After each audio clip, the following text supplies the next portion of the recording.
Bonjour à tous, Coucou. donc on est le dimanche 27 décembre, donc il fait actuellement 0 degré, et qui dit dimanche dit randonnée forcément. Donc là nous sommes à Ojol, un petit village donc, qui est à 15 km de Cahors, là où nous habitons, dans le Lot. Et donc derrière moi, voilà, écoutez, il y aura plein de petites vidéos comme ça où je vais vous raconter un petit peu le patrimoine qu'on va rencontrer aujourd'hui, ça va être un peu ça. Donc là nous sommes derrière donc un vestige du château donc de Ojol qui date du XIIIe siècle. C'est ça, oui, XIIIe siècle, ouais. Donc qui appartenait au seigneur Cardaillac. Donc c'était la famille Cardaillac qui avait ce château. Donc il ne reste plus que cette porte. Donc on part du village. Bon, en fait on n'est pas garé là. Je vous montrerai un peu tout à l'heure. Là vous voyez l'église et là nous allons attaquer les chemins et le patrimoine. Nous allons rencontrer des petites caselles, des gariotes sûrement aussi, des puits, des lavoirs, et je vous ferai une vidéo à chaque fois pour vous expliquer un petit peu l'historique. Voilà, allez, à tout à l'heure. C'est parti pour 11 km. On va se réchauffer. Ça fait du bien. Oui. Un calva et ça démarre. Allez, à tout à l'heure.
Donc là nous sommes en présence d'une gariote.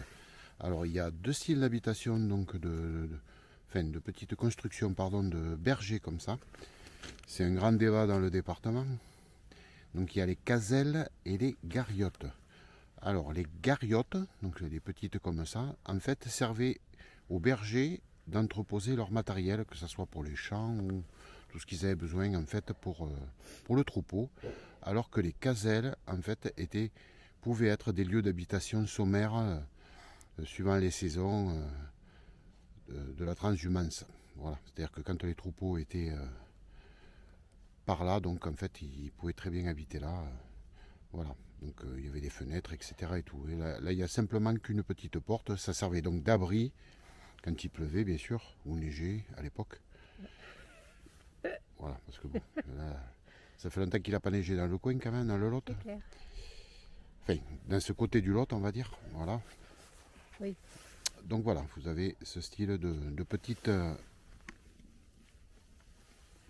fabrication, donc pour justement entreposer donc tout ce qui était le matériel. Voilà. Allez, je vous dis à tout à l'heure. Donc voilà en fait une caselle. Donc vous voyez, donc c'est déjà un petit peu plus grand. Le toit est un peu plus pointu en fait. Hein, je vous montre. Et c'est beaucoup plus, comment dire, beaucoup plus grand. Donc là effectivement c'est là, il n'y a pas de fenêtre. Mais bon, ça pourrait servir d'habitation. Mais je suis obligé de me baisser pour entrer. Que je vous montre. Alors je ne sais pas avec la luminosité si vous allez voir quelque chose. Que je vous montre à l'intérieur. Si, bon, je pense qu'on arrive à voir à peu près la construction, donc en pierre sèche. Et effectivement, si, il y a une petite fenêtre. Odile me dit non, je n'ai pas vu. Et voilà, je vous la montre. Donc ça, c'est une caselle. Oui, mais c'était pas des fenêtres de véranda. Hein. Par contre, ils étaient beaucoup plus petits que nous. Si moi je fais 1m80, déjà je suis obligé de me baisser. Odile fait 1m60, c'est pareil. Ah bah ouais, là, Je vous montre, voilà, on voit vraiment, on voit pas sa tête. Si, coucou. Coucou. Allez, je vois cache-cache. Ouais. Non, c'est pas un jeu érotique, il fait trop froid, on va pas se mettre tout nu dans la nature aujourd'hui. Donc voilà la caselle. Alors ça en a été farci cette année. Donc nous on appelle ça du gratte-cul. En fait c'est une baie avec laquelle on fait de la confiture. J'en ai mangé, c'est vachement bon. Je crois que c'est de l'arbousier. Je dis pas de bêtises. Donc, si quelqu'un a le nom, me le dira. Non mais c'est pas l'arbousier. non, je crois pas. Je crois pas non plus. Mais c'est un autre nom que le nom commun qu'on donne ici. Donc voilà la cabane de berger, donc dite caselle. Allez, à plus tard.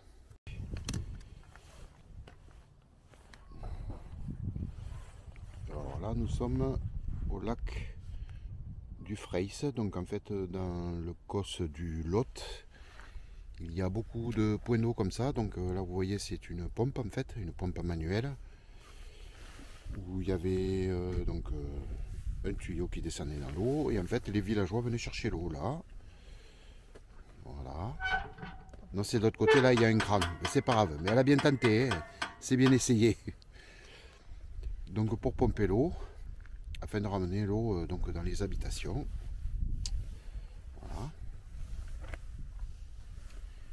Et c'est en plein vent. Donc, il fait moins froid. On voit que le gel a fondu. Mais il n'y a pas grande végétation. Voilà. Allez, c'est reparti. Là, on est à peu près à la moitié du parcours. Et c'est parti. On voit que le lac aussi... oui, vous avez vu, j'ai changé de... J'avais trop chaud avec le bonnet. Mais on couvre quand même les oreilles. Hein. Sinon, je vais les casser. Allez, on continue. Notre petit parcours. Nous allons arriver un peu à un village qui s'appelle La Burgade. Où je vous ferai une explication en fait sur les puits On va voir des puits, on va voir des lavoirs, enfin voilà. Allez, on continue. Et 180 degrés, on est trop fort. Et tout ça juste avec un petit bouton. Allez, à tout à l'heure. Donc là, nous sommes sur la commune de La Burgade. Donc sur notre randonnée. Donc là, ça s'appelle le chemin des puits. Donc en fait, il y a 13 puits. Donc vous les voyez là tous. Je vous montre avec mon doigt. Il y en a là. Il y en a un là-bas au milieu de la prairie. Il y en a un là. Donc à savoir que ce sont donc des puits d'eau qui ont une profondeur de 3 mètres. Ils sont indépendants les uns des autres. Donc ils appartiennent à plusieurs propriétaires. Donc ils ont été construits en 1789 et un artisan donc du village les a retapés donc en 1988. Voilà. Donc tout ça ce sont des puits. Et il y en a 13. Donc 1, 2, 3, 4, 6, 7, 8, 10, 11, 12. Et le 13e au milieu là-bas. Voilà. Je vais faire des photos. À tout à l'heure. Bon, il y a un peu de vent, j'ai oublié mon micro là dans la voiture. Ça sert à quelque chose, oui. Donc j'espère que vous m'entendrez. Léger, mais c'est par moment il y a un peu de vent. Ouais, pas énorme. C'est pas la tramontane. On est d'accord. Allez, à tout à l'heure.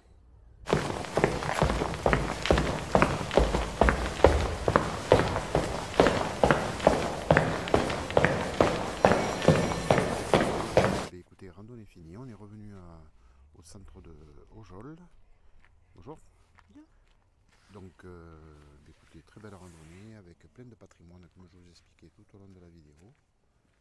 Donc, n'hésitez pas à venir la faire. Ça se fait très très bien, même avec des enfants. Donc, voilà. Point de vue climatique, vent du nord. Donc, très froid. C'est pelé les miches.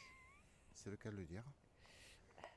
Et donc, avant de vous dire bye bye, je voulais quand même vous montrer une petite particularité du village de Ojol. Hop, excusez-moi. Et voilà. Donc, nous y sommes.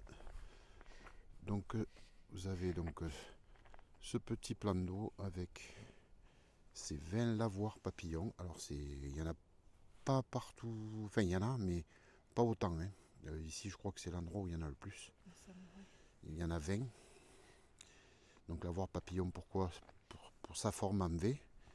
Donc bon, ils ont été refaits en 1880 je crois. Donc c'est des plaques en calcaire, car le cosse du Lot est très calcaire. Voilà. Donc les femmes faisaient bouillir leur linge donc, avec de la cendre. Et donc entre 5 et 6 fois par an, elles venaient. Parce que bon, les maisons n'étaient pas à côté de ce point d'eau. Donc 5 à 6 fois par an, elles venaient. Et elles rinçaient et elles lavaient le linge ici. Voilà. Et donc chaque famille avait son lavoir. Sa pierre pour frotter le linge et tout. Bon, à savoir que le plan d'eau a été refait par contre lui dans les années 1900. J'ai plus la date exacte mais bon. Et en fait le lavoir d'origine, quand il n'y a pas d'eau l'été, enfin beaucoup moins d'eau, en fait on voit le centre du lavoir d'origine. Voilà. Mais là, les lavoirs papillons étaient déjà là. Hein. Voilà. Après je ne sais pas si vous voyez au fond. Voilà. Donc on voit, j'agrandis encore un petit peu. Voilà. Donc en fait on voit le volant comme on a vu tout à l'heure, une espèce de volant avec une poulie et bon en fait les gens voilà, venaient chercher l'eau tout simplement, ils pompaient là, ils tournaient et ils récupéraient l'eau. Et voilà. Donc c'est un bien bel endroit, on a plein de patrimoine quand même ici, on n'a pas trop à se plaindre. Voilà, alors je vais essayer de récupérer Odile, car elle a très froid. Vous le verrez sur la randonnée, à un moment elle marchait plus vite que moi, hein. Alors que d'habitude c'est le contraire. Donc on vous dit à dimanche prochain, on ne sait pas encore où. Ciao. Et à bientôt et merci pour ceux qui nous suivent. Bisous.